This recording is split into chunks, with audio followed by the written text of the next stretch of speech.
Momen mobil bak terbuka dipaksa off-road di jalan berkubang lumpur. Viral di media sosial video yang menunjukkan salah satu jalan rusak yang ada di Kabupaten Ogan Komering Ilir, Sumatera Selatan. Saking rusaknya jalanan, mobil-mobil yang lewat sampai terguncang-guncang, ditambah kondisi yang semakin diperparah karena jalanan tergenang air cukup dalam. Seperti terlihat dalam video, jalanan yang tak terlalu lebar itu nampak sangat berlumpur karena konturnya yang bukan aspal dan diperburuk dengan air yang menggenangi.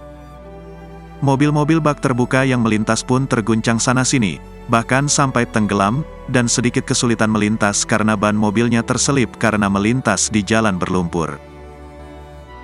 Penampakan jalanan tersebut tentu langsung menyita perhatian. Banyak di antaranya yang meminta Presiden Jokowi untuk mengunjungi wilayah tersebut.